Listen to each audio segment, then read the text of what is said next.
When the patient recovers from the reaction, let's say a day later, we can repeat the same experiment and simply place a vial containing a diluted wheat solution into the hand of the patient, and the heart rate variability will show the same stress reaction that the patient had when he ate it, except it's a little bit less. Then we were looking for tools. How can we make it that the reaction is the same when something is energetically introduced into the field? How can we make the patient react the same way that the patient would react as if they ate the food? And this is where this invention came in. It's called signal enhancer. It's a special material that I'm not going to disclose what it is. It's a plastic material that has an absolute perfect crystalline arrangement of the molecules in it. That means every molecule has exactly the same distance to every other molecule in a perfect geometrical structure. There is no irregularities in this material. That is a precondition. And if I place now a vial of diluted wheat on here and hold it close to the patient's heart rate variability will now show the same stress reaction that the patient would show if they eat the wheat.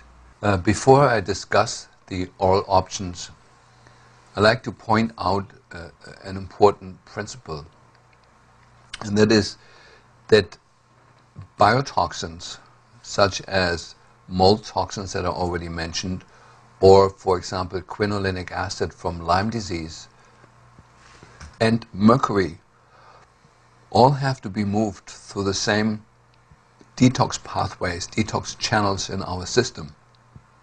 And by removing one group of toxins, we're aiding and facilitating the removal of the others, even if we do not directly interact with them.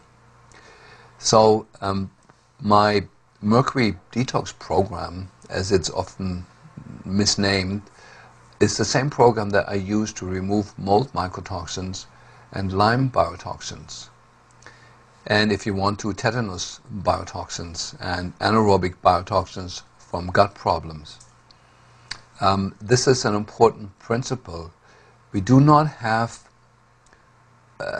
good enough research on how to remove Lyme neurotoxins and Lyme biotoxins, or even simple things like streptolysin, the strep biotoxins, or even the most important, the staph biotoxins. There's two very potent biotoxins that make staph infections so vicious, and yet when you look in the literature, there's really nothing to be found there. However, I've treated a few cases of resistant staph, and we simply used our removal program of lead and mercury, and then the antibiotics that did not work before suddenly started working beautifully. So when I discuss the oral options here, just kind of keep in mind that we are addressing a much larger field of problems than mercury or lead. The other point I'd like to make is that there is intrinsic mechanisms that we use to clean out the cells. There is a group of cell organelles called peroxisomes, and peroxisomes are basically the liver of the cell.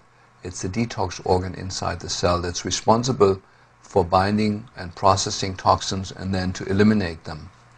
And to turn on the peroxisomes, we use chlorella.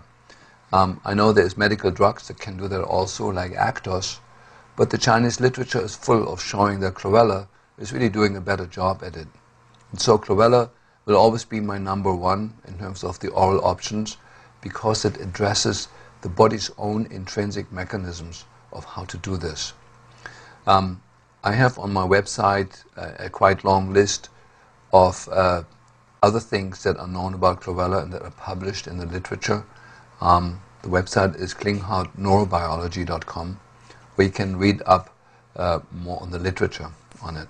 Let me explain briefly how detoxification works. There is 3 steps: phase 1, phase 2, and phase 3, that are done in every cell in the body. But more prevalently done, to a larger volume done in the liver. The liver is, of course, our specialized organ for detoxification. Next in line would be the kidney, and after that would be the skin. They're all rich in these detox enzymes. The first step is that the phase 1 takes a toxin and breaks it apart into smaller particles, some of which may be more toxic than the original substance. Phase 2 is the step by which the body binds these toxic substances to some of the body's own molecules that makes the substance non-toxic. Phase 3 is then binding this complex to a transporter molecule that allows it to be excreted and shuttled out either in the kidney or in the skin or in the liver. Now, the transporter molecules, 90% of the toxins are excreted through the liver, through the bile, into the small intestine, and then are excreted with the stool. However, many of them are reabsorbed on the way down because they're neurotoxins. They have an affinity for the nerve endings in the gut. And so to prevent that, we give binding agents in the gut. And there's an amazing thing that happens.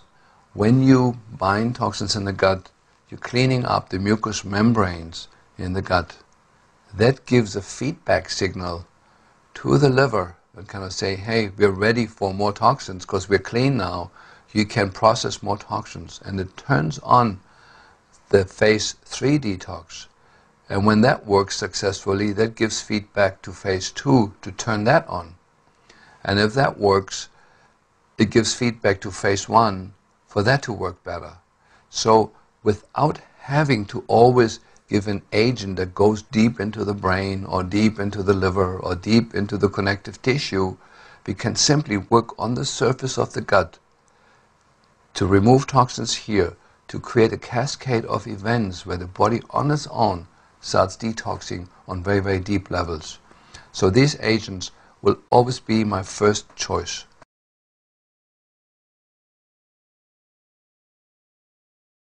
So I would like to introduce how to measure the incoming electrosmog at a sleeping location. And the first demonstration I will give is how to measure microwave. Cell phone radiation is microwave radiation, and we're exposed to it every day, whether we use a cell phone or not. Just a general broadcasting background creates microwave radiation in every home in the United States, and I will show you how to measure it in the bed location and then how to protect yourself from it. So what we're using in this is an instrument that is used by engineers and by technicians worldwide. This instrument measures microwave. It's measured in microwatts per square meter, and it is fairly simple to use. What I'm using, there's a couple of settings on the instrument. I'm measuring the average exposure to microwave in a particular area here, and I'm using the mode that detects pulse microwave, and it sounds like something like this. If there's no microwave exposure, you don't hear anything.